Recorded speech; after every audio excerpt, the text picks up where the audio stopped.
we shall make a start. So could I just please ask for confirmation that broadcasting has started?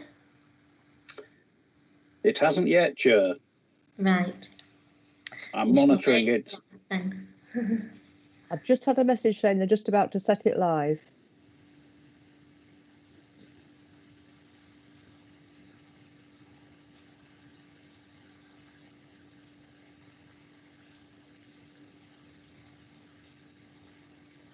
There's a delay of 30 seconds, so I think we're probably just about live.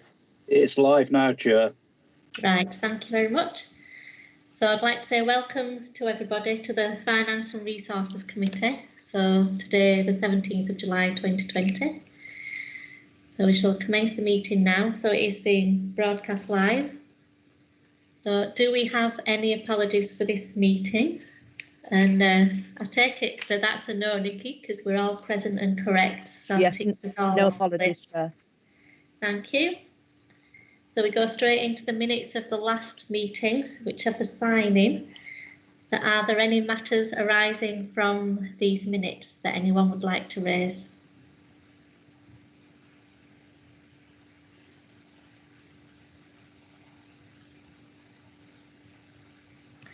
No? So would someone like to move that?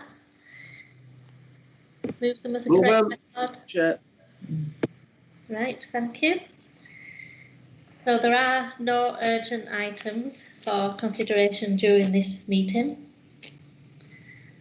And so on item 4, admission of the public, so agenda items E8 to E11 are for exclusion of the public due to possible disclosure of financial and business affairs. So then we shall move on to agenda item 5, which is declarations of interest. So does anybody have any declarations? I shall take that as a no. So we go straight on to then agenda item 6, which is the Treasury Management Outturn for 2019-20. And right. I'll hand over to Alison Wood. Thank you. Good morning, everybody. So I just want to present the Treasury Management Outturn report, which is a report that I present every year. And this is a requirement of the CITFA Code of Practice. So the actual strategy that I'm actually writing this report against was approved at full authority in February 2019. So 2.11 gives a summary of activity in 1920. So investments during the year averaged 33.8 million, and as total borrowing at the end of the year, of the financial year, was 45.4 million. We were actually a net investor for most of the year, with balances up to 57.5 million, and that is due to the receipt of the top-up grant which we receive every July, which is this year is 35.6 million. So 2.3 talks about actual performance in the economy. I think the most important thing is that 2.3.6, which is a reduction in the base rate in March, right down to 0.1%. So the table on page 9 shows the cut to base rate and also the 50-year public works loans borrowing rate. So as at the end of the financial year, we had total investments of 31.3 million, of which £308,000 of income was actually generated from those investments. However, I'd just like to point out that due to the reduction in the base rate, as actual investment income will reduce significantly in 2021. So the amount of borrowing, so repayments of borrowing is shown in Appendix B, and actual maturity profile for outstanding debt is shown in Appendix C. So as I've mentioned, the total loans outstanding at the end of March was 45.4 million. So we did actually do some temporary borrowing during the year, and that was required in October due to cash flow purposes, and we only had to borrow money for a total of 2 weeks. We're actually charged just short of £1,376 for that short-term borrowing. So 2.5 talks about any risk and compliance issues, and I've got none to report. And 2.4 is our prudential indicators, and we actually adhere to our prudential indicators, and they're actually shown in Appendix D. So happy to take any questions. Thank you, Alison. So does anyone have any questions they'd like to raise on this particular paper?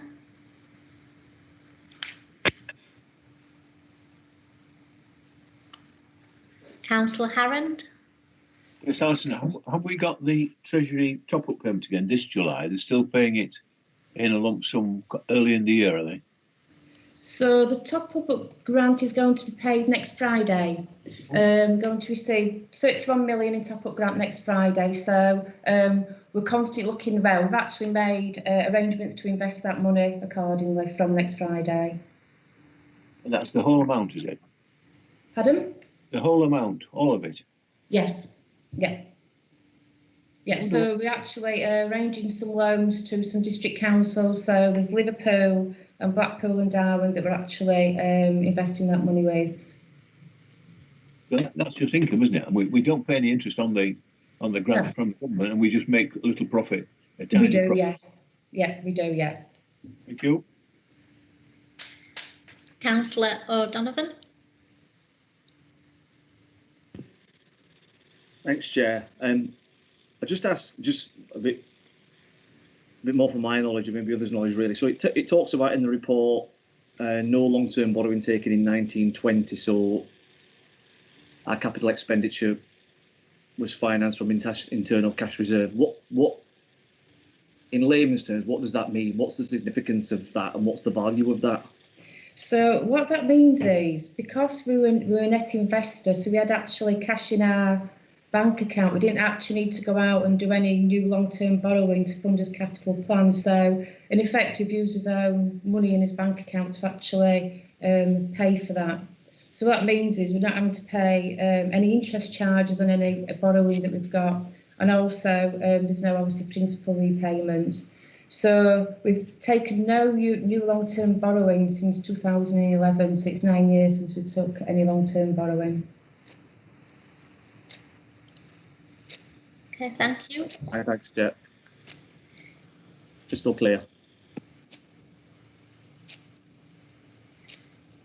there any other questions from anybody else? Nope. Well, that report was for just noting Treasury management activities for last year. So thank you, Alison. Thank you. And then we'll move on to item 7, the quarterly financial review. So that's from page 20. And it's Alison again. Yeah.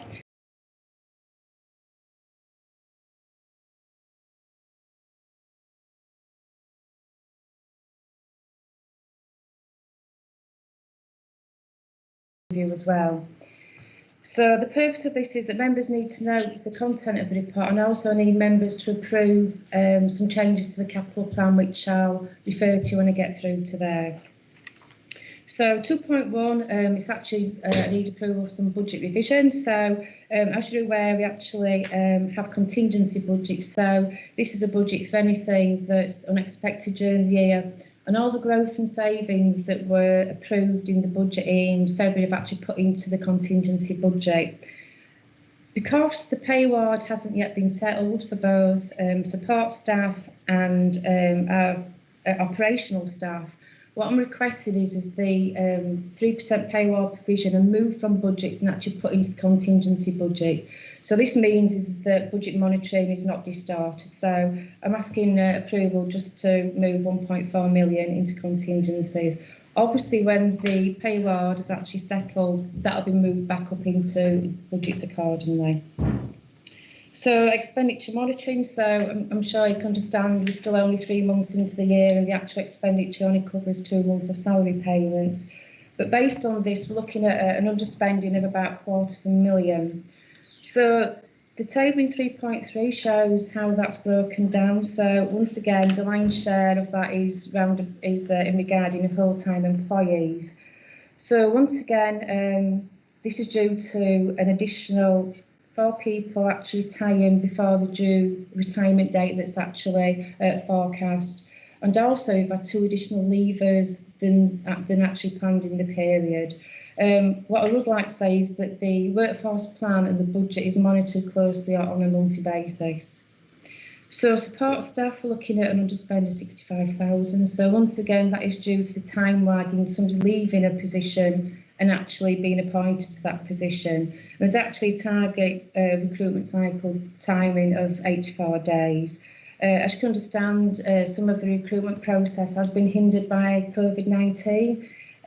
But as of the 1st of April, there were 10 posts that were actually vacant, of which 8 are going to be filled, and they've got starting dates between July and September.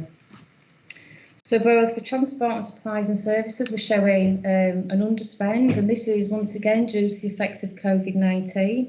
So for transport, there's under budgets on car mileage, public transport. That's because people are home working, not attending conferences, not attending external courses. And also in supplies and services, reduction in conference expenses, subsistence, materials provided for training courses that we provide. So once again, that's mainly down due to COVID-19. Now, the adverse effect of that is income. So we're actually underachieving £80,000 of income. And that is because it was actually agreed that false alarm calls, which we received just short of 200,000, was actually suspend that during COVID-19. And also the youth training scheme has also been impacted by COVID-19. As I mentioned there, the reduction in income is going to be funded by the COVID-19 grant, which I'll go into a bit more detail, but I'd just like to say we are underachieving as income. So that £250,000 that I'm forecasting we're going to actually underspend on the revenue budget is shown in the table at the top of page 24. So that would actually take up our forecast usable reserves to just short of 35 million. 4.2 explains that we've actually transferred the leap year reserve that was a separate earmark reserve. We've actually put that into service support reserve because the cost of the leap year extra day is actually built into base budgets now. So I'm just informing members that I moved that. So section 5 talks about COVID-19. So, as I say, at the time of writing of this report, the national audit has said the impact of the pandemic is 124.3 billion, which has pushed the borrowing requirement to 2021 to over 300 billion. Now, the OBR actually produced a report on the 14th of July this week, and that's actually stated that the government faces a gap of at least 60 billion in its finances, which is equivalent to a 12p increase on the basic income tax rate. So it's quite significant, really, the impact that COVID-19 has had on the national economy. I thought I'd mention that. So in 5.2, as you know, the government's been giving lots of grants to local government, which fire are part of that. So on 20th of March, the government gave 1.6 billion of grant to local government, and including fire, of which we received 436,000 of that. On 28th of April, the government gave another 1.6 billion, but we got a larger share than that. And the reason why is because 6 million of that funding was actually top sliced and given to the Home Office, just to recognise that the contribution that fire were actually having in helping other areas. So we actually did really, really well out of that, because that part of the funding was based on population. So we've got an additional 1.7 million of grants. So in total, we've received 2.1 million of grant. Now, the important thing to note is this grant isn't ring-fenced. So it's up to authorities how they actually spend that money. So that's quite important, is that. So in addition to receiving its COVID-19 grant, the government also paid upfront a Section 31 grant for its business rates retention. So we received just short of 2 million in April, and normally that's split over 12 instalments over the year. So we've had another injection of cash flow, which will actually invest that. So I'd just like to explain governance arrangements regarding this COVID-19 grant. So I've actually, we're going to manage that separately. That's in a separate earmarked reserve, so it's kept totally independently from its normal sources of funding. So I can report to the NFCC on actual expenditure day, and it's actually kept from normal funding, so we can actually monitor that. So 5.4 talks about the expenditure that we've actually incurred this grant on. So as you can imagine, purchase of PPE, to facilitate home working, we've bought laptops and bought some software. We've also needed to pay overtime because some people have had to work overtime. And also mentioned there, as I mentioned earlier, there has been a reduction in income that we're experiencing. 5.5 talks about a decision that was made at crisis management team where we would enable every employee by senior management to actually sell back to the authority 5 days of annual leave. Now, if everybody did that in the organisation, the total cost of that would be 805,000. Now, today, we've only spent 24,000, so the uptake on that is really, really quite small. There's only been 30 people so far that have taken up that option, but that is open up to the 30th of December, so that cost might increase. So the table on page 26 shows what you've actually spent today and a forecast of what I anticipate. We may have a grant remaining, but obviously that's the proviso. There's no second wave and things are as they stand at the moment, so that can obviously change. So 5.6 talks about some other financial impacts of COVID-19. So these are not just specific to fire, but to the as a whole. So point 1 talks about, we did think that it just be a 1-year comprehensive spending review, but the Chancellor actually launched on the 8th of July the actual spending review, and it has been confirmed we will actually receive a 3-year settlement, which is good. It allows us to do a bit more planning rather than having 1 year. We've got 3-year funding, which is really, really good. So I'm sure you're aware that we've actually got the NFCC and the LGA, all fire authorities contribute to a comprehensive spending review team. So that team will be working on putting a bid to the Home Office for our comprehensive spending review. So included in that bid, there'll be bid for pay awards, the pensions, obviously quite a few issues with pensions that are outstanding. Obviously, I'll talk about collection fund deficits in a moment, but there's a review of national resilience assets. There's quite a few things that we're going to actually put in a bid to the Home Office to actually support some additional funding for fire. Point 2 shows that the actual review of business rates retention, that's been postponed till 2021. There's a statutory requirement for the authority to produce its statement of accounts, which was the 31st of May. That's been extended to the 31st of August. Section 4 talks about the impact on the collection funds. So as you're aware, we levy a precept and obviously we have to bear our share of surpluses and deficits. So in the revenue budget, we've actually, for 2021, the district councils declared an 108,000 council tax surplus.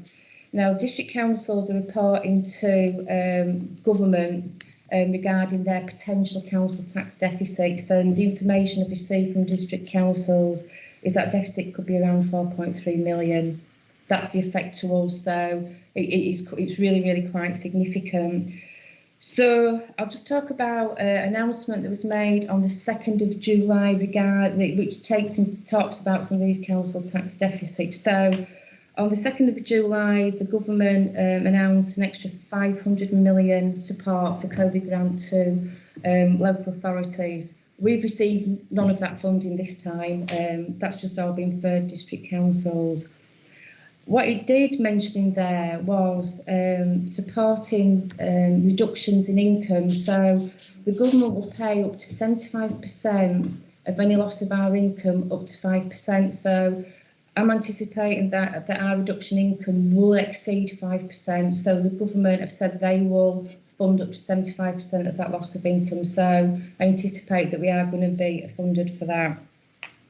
They also said that council tax collection fund deficits can be spread over 3 years, which that's very good, but if it's still a deficit of 4.3 million for West Yorkshire Fire, we've still got to meet it somehow, whether it's over 1 year or 3 years, it's still a deficit. But as part of the spending review, the government is going to have a look at the collection fund deficits at district councils and perhaps looking to writing off those that are perhaps unrecoverable. So perhaps the 4.3 million won't be a 4.3 million deficit, but that's the worst case scenario as it stands at the moment. So obviously I'll keep members informed as soon as I know about that.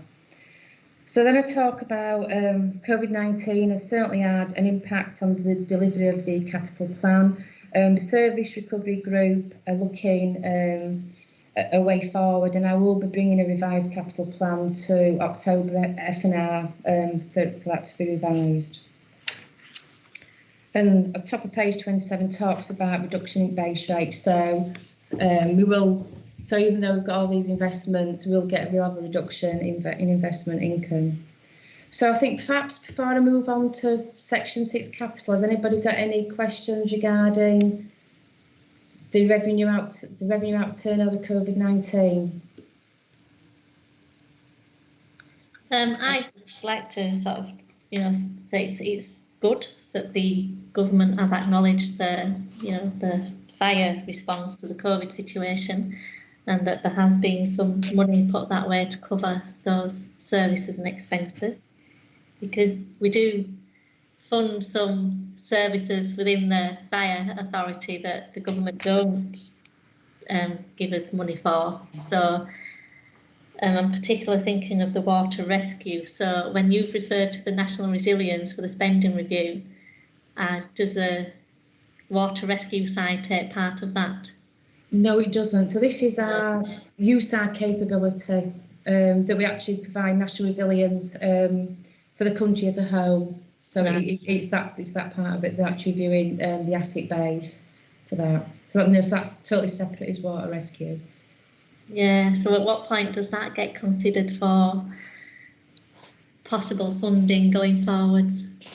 That's just funded from as normal revenue budget council takes. So, but as you say, we do actually provide other things over and above our statutory duty to do so. Yeah.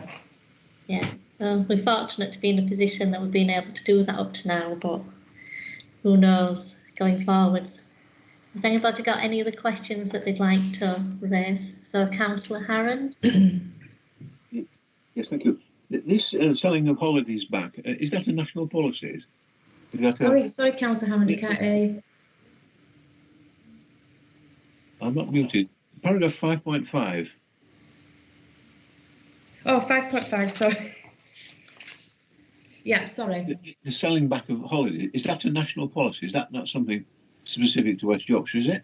It's a decision that West Yorkshire made. So selling back leave, rather than, we anticipate that because we've stopped people taking annual leave from April to the end of May, I think it's end of May or the end of June, that the people are actually accumulating a lot of annual leave. And at some point, employees will want to take that annual leave. So it's cheaper for the authority to actually buy back the leave on a plain rate rather than paying an overtime rate. So we're actually, it is a cheaper option for the authority to actually do that. Are there other authorities doing that? Not that I'm aware of, no. Chief? Okay, just ask a question on the comprehensive spending review. Are we on the LGA team? Particularly, Alison, are you on the LGA team? No, no, it's my equivalent, and she works at Devon and Somerset Fire and Rescue. Do you think she understands our problems, do you? Yes, she does, yeah. Yes, she does, yeah. I've got great confidence in Amy, yes. Can I volunteer you to be on it? Please. All right, thank you, Chair. Thank you. Chief? Yeah, thank you, Chair. It was just to pass comment on Councillor Harron's question regarding the annual leave buyback. We're not aware of any other authorities doing it at the moment. We are aware that there's discussions taking place on that. I think just for members' awareness, the coronavirus legislation, which was obviously brought in terms of working time regulations, gives a legal right of employees to carry over annual leave for the next 2 years. So as Alison said, what we don't want to happen is for annual leave to build up. We end up honouring that leave and then backfilling with overtime, which is obviously a more expensive option. So just wanted to cover that point off. I think as well, with providing the service that we do, we're in quite a unique situation because where I work, we were encouraged to take our holidays before the end of June, not stopped from doing so. So it is because of the uniqueness, and we've got to make sure we're resilient and provide that service when we potentially got employees off for furlough and for shielding for various reasons or self-isolating. So, Councillor O'Donovan. Thanks, yeah, just add a little bit more confidence to people. I mean, we're not just represented on that national lobbying group via finance. We're also represented by National Fire Chiefs Council and the LGA, and obviously that's all linked to the Fire Commissioner, which we're a part of as well. So yeah, we do contribute to that financially, but we have good representation across the board, so that we get the best out of that, really, I suppose. I think it's been positive that we've been able to offer that annual leave buyback, because I know that we've had, I won't call significant, we've had a good number of staff absent from work, either due to COVID-19 or due to isolating, asymptomatic or otherwise of that. So with those absences, I think it's been necessary to, we've needed to keep hold of some staff, and I guess thank you to those staff that have done that, and they've allowed us to buy back their annual leave, and they've stayed at work while, in another year they may well have taken some holidays, and this time they haven't. So I think there's some thanks to go to those members of staff. And I just wondered, Alison, if you could explain the 4.3 million potential loss in the collection fund around council tax and business rates. When will we find out that figure for certain, and what's the significance of that going forwards? So the council tax surplus or deficit is part of our revenue budget. It's included as part of our revenue budget. It could be that in 6 months' time that that district councils, their recovery rate is improved. Obviously, I would imagine a lot of businesses have stopped paying the business rates, and domestic properties have stopped paying the business rates. That is probably, at the moment, the worst case scenario. It's just a forecast that district councils actually have to provide to the Treasury, just to give them an idea of the potential financial impact. So yes, that 4.3 million, that is what is estimated the deficit to be at this moment in time. So that could vary. It could be less, it could be even worse than what we're anticipating. But it does form part of the revenue budget. So yeah, I think certainly, as Chair said, welcome the funding that's come to us to support our efforts during COVID, and I think we take confidence that, and we have to remind everybody that, we've not had to close any fire stations. We've had full appliances, full stations, full staff, responding to fire and rescue situations. I'm just mindful of that. That is quite a significant loss potentially, so at some point in the future, isn't it? And it is. We need to be just mindful of that as we move through the next few months. As we discuss other items in other meetings, that's looming over us, and hopefully that gap will be plugged somewhere. But just mindful of that. Thanks, Chair.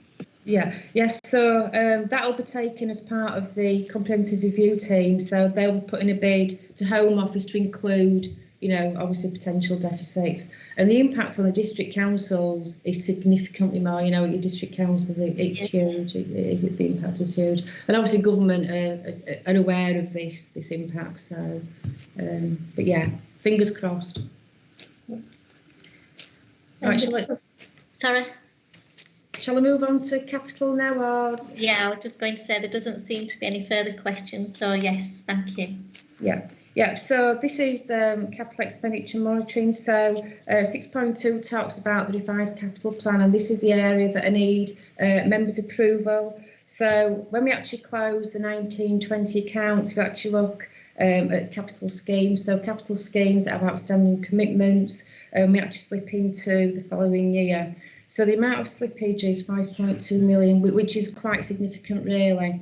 I'd like to reassure members that for every scheme that's been slipped forward, the budget holders had to provide a business case to me, proving that that expenditure is actually committed. So schemes that haven't been able to be slipped forward for where there's no actual financial or contractual commitment. So the total amount of slip schemes, that's actually detailed in Appendix A. So 6.2.3, this needs approval as well. So the operational support manager is actually requesting that 100,000 is fired from the scene lighting scheme for the purchase of lightweight trousers for the technical rescue and the high volume pump. So 6.3 talks about capital payments to date. So far we've actually spent 464,000, which only represents 3.7% of the plan. But if you actually include commitments, it equates to 2.76 million that we've spent so far. And these are actually detailed in Appendix B, payments to date. So 6.4 talks about approvals that have been made at Management Board since April. The table in 6.4.3 shows that 92,000 has been approved, and there's been a couple of amendments that Management Board have approved. Section 7 talks about Treasury management. So the only activity to date has been investments. So the total amount of investments as at the end of June was 31.2 million there, actually broken down in Appendix C. As I mentioned earlier, we're due to receive another 31 million next Friday, so the investments will be quite significant from next Friday. So Section 8 talks about debtors and Section 9 is creditors. So I just want to give a bit more information on creditors. So as actual target is to pay invoices 100% of the time within 30 days. That has certainly been impacted by COVID-19 due to home working. The current statistics for July to date, we've gone up to 88.9%, so it is an improvement from the 75.6% in the report. But just like to give reassurance that we are paying invoices as quickly as possible and giving priority to small local suppliers and those at critical service delivery. So the statistics are improving, but it has been impacted certainly by home working. And I'd just like to take any questions. Thank you. Councillor David Hall. Thank you, Chair. I just got two questions, actually. The first is a really quick one, and that is, what is the environment limit we're allowed to operate in this committee? Sorry, Councillor Hall. Sorry, what is the environment limit we can... Right, so below 100,000, it's Management Board. Management Board can approve environments below 100,000. 100,000 and above, it's got to come to F&R Committee for environments.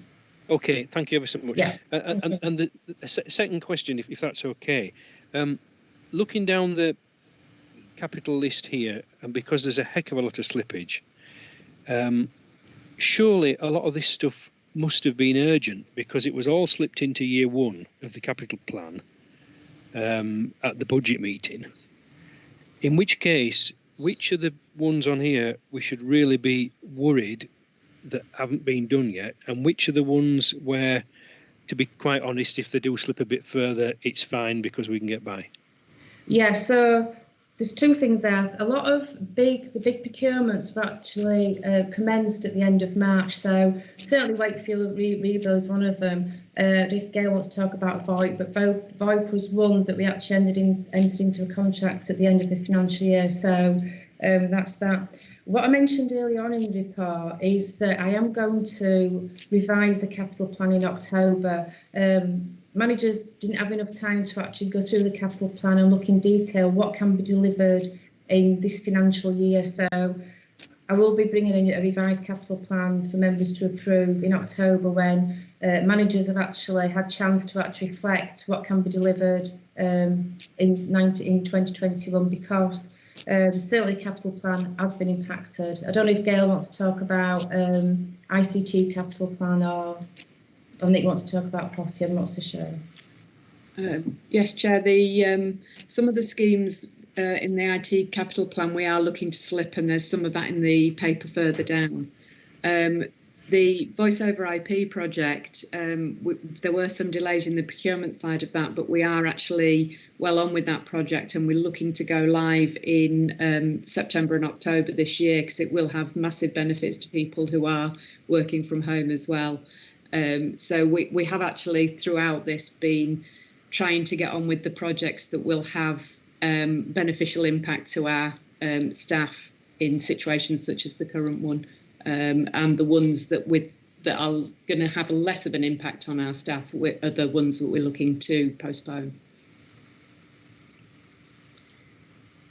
Nick Smith. Yeah, Chair, just to provide an update as well with regard to the property scheme. So, because of the impact of COVID, that's had an impact on the contractors and their risk assessments to carry out the work. So there's two things we've got to be mindful of there. So when they're carrying out the work, is that impacting on the station personnel and their ability to socially distance in the workplace? So we've got to be mindful of that, and also the safety of the contractors to come and do the work. So what we're finding with property, actually, it's taking quite a long time to work with the contractors through those risk assessments to understand what work can be done and over what time frames. We have been prioritising the critical works that need to be done, and some of those are already starting to take place again. Where, such as Wakefield that Alison's mentioned, the contractors are completely self-sufficient, working to their own risk assessments on their site, so that work's progressing again. So through the recovery, it's just taking it's going to take us a bit longer in property to figure out that capital plan moving forward and when we can deliver the work. But there's no safety critical work that's not being delivered at this moment in time. Thank you. Are there any further questions? Doesn't look to be. So thank you, Alison, for through that report and providing the explanation that goes along with it. It's much appreciated. So the report is for noting, and then we need to approve the revised capital plan. So do we have somebody to move that we approve the revised capital plan? Move it, Chair. Right, thank you, Councillor O'Donovan. So does anybody want to second that? I'll second that. Right, thank you. So is everybody happy to go with that as it is then? Yeah, thank you for the acknowledgements there with the waves of hands. So this is the point where we need to go to moving to the private session, because all subsequent reports are exempt items under the Local Government Act 1972, paragraph 3 for financial or business affairs. So at this point, could I please ask for confirmation that the recording has stopped?